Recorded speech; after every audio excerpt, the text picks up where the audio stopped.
Assalamualaikum warahmatullahi wabarakatuh. Perkenalkan, kami dari kelompok 1 akan mempresentasikan mengenai sejarah dan teori pemungutan pajak. Kelompok kami beranggotakan Ahmad Semida Nehemia, Tri Nurul Utami, Siti Zoratul Aini, Nur Afifah Saada, Satrio Budi Juniarto, dan Muhammad Sagus Sefansyah. Pada pembahasan kali ini, kami akan membahas tentang sumber-sumber penerimaan pajak, latar belakang pemungutan pajak, asas-asas pemungutan pajak, dan yang keempat yaitu teori pemungutan pajak. Yang pertama yaitu sumber-sumber penerimaan pajak. Di sini kelompok kami mengambil 5 contoh negara beserta dengan sumber-sumber penerimaan pajaknya. Di Kanada, sumber pajak terbesar disumbang dari pajak penghasilan orang pribadi, pajak penghasilan badan, dan pajak penjualan. Sekitar 57% dari 67% total pendapatan pajak dari berbagai sumber penerimaan tersebut berasal dari pajak penghasilan orang pribadi. Sedangkan pajak penghasilan badan menyumbang 18% dari total pendapatan dari berbagai sumber penerimaan di negara Kanada. Di Selandia Baru, pajak penghasilan orang pribadi terus menjadi komponen terbesar dalam penerimaan pajak secara keseluruhan, bahkan setelah diberlakukannya pajak barang dan jasa pada tahun 1986. Di Amerika Serikat, pajak penghasilan orang pribadi berkontribusi sekitar 51% sampai 53% bagi pendapatan nasional Amerika Serikat. Dan di Jepang, hampir 40% total pendapatan negaranya disumbang dari pajak penghasilan orang pribadi. Di Indonesia, pajak penghasilan memberikan kontribusi terhadap penerimaan negara sebesar 34,8 sampai 39,9%. Sedangkan untuk pajak pertambahan nilai menyumbang sekitar 22,9 sampai 33,%. Selanjutnya, latar belakang pemungutan pajak dimulai di Inggris tahun 1803 dengan dilatar belakangi oleh banyaknya kasus korupsi, penghindaran pajak, dan ketidakpatuhan. Sistemnya sama ya seperti kita kenal saat ini, yaitu dipotong oleh pihak ketiga atau pihak yang berwenang dari perusahaan tersebut seperti bendaharawan. Hasilnya sangat positif sekali, kontribusi pajak meningkat menjadi 5% dari total penerimaan. Selanjutnya di Amerika Serikat dikenalkan mulai 1862 dan pada tahun itu juga total penerima pajak menyumbang sekitar 3-5% yang berasal dari pajak penghasilan dan pajak bunga aplikasi. Selanjutnya di 3 tahun kemudian 1865 di Amerika Serikat meningkat menjadi 40% dari total penerimaan. Akan tetapi tahun 1872 sampai 1943 berhenti karena adanya krisis akibat perang saudara. Lalu saat Perang Dunia II, Amerika Serikat kembali menggunakan sistem withholding, begitu pula Inggris, tapi tujuannya berbeda, yaitu untuk pendanaan perang. Tahun 1940 sampai 1943 banyak negara-negara telah mendirikan institusi berbasis withholding seperti Amerika Serikat, Inggris, Jerman, Kanada, dan Australia. Lalu 1944 Inggris mengenalkan sistem bernama pay as you earn atau bayar sesuai dengan apa yang kamu hasilkan. Selanjutnya ada 4 asas pemungutan pajak yang dikemukakan oleh Adam Smith yang lazim dikenal dengan Four Canons Taxation atau sering disebut juga The Four Maxims. Yang pertama ada asas persamaan atau equality. Asas ini menekankan kepada setiap warga negara atau wajib pajak hendaknya memberikan sumbangan pajak kepada negara sesuai dengan kemampuannya, yaitu besar kecilnya pendapatan yang mereka peroleh di bawah perlindungan negara. Dalam asas ini, setiap wajib pajak diberlakukan sama dan pemerintah yang dalam hal ini sebagai petugas pemungut pajak tidak boleh mengadakan diskriminasi kepada wajib pajak. Yang kedua ada asas kepastian hukum atau certainty. Dalam asas ini, ketentuan-ketentuan dalam undang-undang perpajakan harus jelas mengenai siapa yang harus dikenakan pajak, apa yang menjadi dasar pengenaan pajak, berapa jumlah pajak yang harus dibayar, dan bagaimana cara pembayaran pajak. Selain itu, kepastian hukum ini sangat diperlukan terutama mengenai subjek dan objek pajak. Yang ketiga ada asas menyenangkan atau conveniency of payment. Dalam asas ini, pajak seharusnya dipungut pada waktu dan dengan cara yang paling menyenangkan bagi para wajib pajak. Misalnya, karyawan akan lebih mudah membayar pajak pada saat setelah mereka menerima gaji, atau petani akan lebih mudah membayar pajak setelah panen. Dengan demikian, mereka tidak akan merasa berat untuk membayar pajaknya. Lalu, ada asas efisien atau cost of collection. Asas ini menekankan bahwa pemungutan pajak hendaknya dilakukan sehemat-hematnya di mana biaya-biaya pemungutannya tidak boleh lebih tinggi dari pajak yang akan diterima.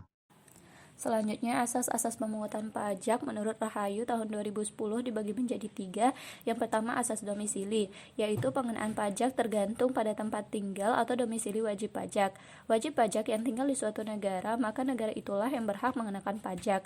Wajib pajak tersebut juga akan dikenakan pajak sesuai dengan ketentuan-ketentuan dan undang-undang pajak yang berlaku pada negara tersebut, walaupun objek pajak yang dimiliki tidak hanya berada pada negara tersebut. 2. Asas sumber, yaitu cara pemungutan pajak yang bergantung pada sumber di mana objek pajak diperoleh. Jika pada suatu negara terdapat suatu sumber penghasilan, maka negara tersebut berhak untuk memungut pajak tanpa melihat di mana wajib pajak tersebut bertempat tinggal. Dan yang ketiga, asas kebangsaan, yaitu cara pemungutan pajak berdasarkan kebangsaan dari wajib pajak. Jadi, wajib pajak akan dikenakan pajak sesuai dengan ketentuan-ketentuan pajak yang berlaku di negara asalnya. Maksudnya adalah wajib pajak akan dikenakan pajak oleh negara asalnya meskipun dia sedang tidak berdomisili di negaranya. Selanjutnya ada asas-asas pemungutan pajak menurut W.J. de Langen. Beliau adalah ahli pajak berkebangsaan Belanda, menyebutkan ada 7 asas pokok dalam pemungutan pajak. Yang pertama ada asas kesamaan. Asas ini berarti bahwa setiap orang dalam keadaan yang sama seharusnya dikenakan pajak yang sama. Hal ini menunjukkan bahwa dalam memungut pajak tidak boleh ada diskriminasi. Yang kedua ada asas daya pikul. Asas ini menyatakan bahwa setiap wajib pajak hendaknya dikenakan beban pajak sesuai dengan tingkat pendapatannya. Sebagai contoh, jika seseorang memiliki pendapatan yang lebih tinggi, maka akan dikenakan pajak yang lebih tinggi pula. Yang ketiga ada asas keuntungan istimewa. Asas ini mengatakan bahwa seseorang yang mendapatkan keuntungan istimewa, maka harus dikenakan pajak yang istimewa pula. Artinya semakin besar keuntungan yang didapatkan, maka pajak yang dibayarkan harus semakin besar pula. Yang keempat ada asas manfaat. Asas ini mengatakan bahwa pajak dikenakan berdasarkan manfaat yang dinikmati oleh masyarakat atas barang-barang dan jasa yang disediakan oleh pemerintah. Contoh barang publik, jika masyarakat menikmati manfaat dari barang publik tersebut, maka masyarakat memiliki kewajiban untuk membayar pajak.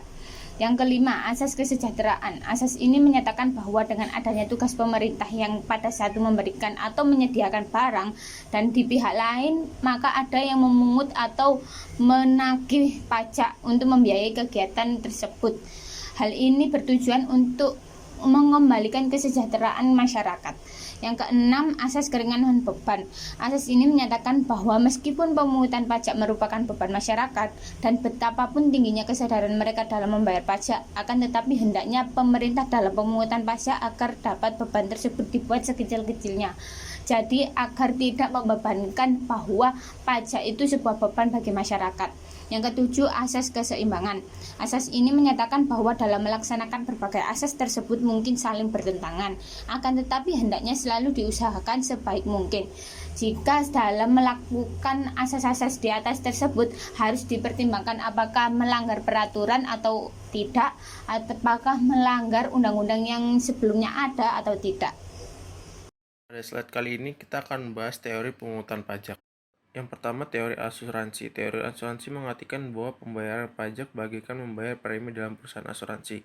Selanjutnya, ada teori kepentingan. Maksud dari teori kepentingan adalah seperti dua belah pihak yang saling membutuhkan serta saling menguntungkan. Dua belah pihak itu adalah negara dan masyarakat. Negara harus dikelola dengan membutuhkan biaya yang tidaklah sedikit. Makanya masyarakat membantu dengan memberikan dana berupa pajak.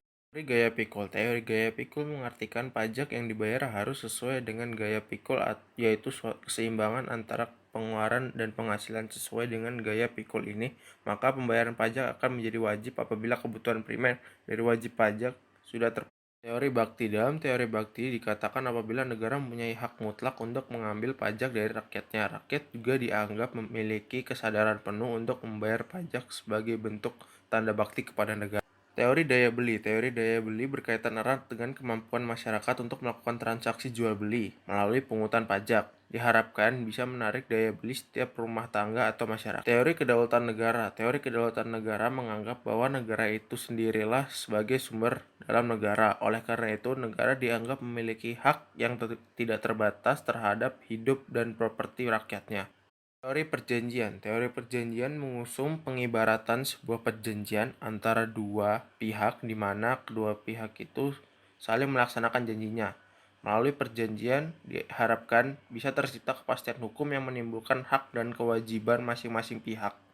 Sekian presentasi dari kelompok kami. Jika ingin ada yang ditanyakan, silakan tulis di dalam kolom komentar. Terima kasih.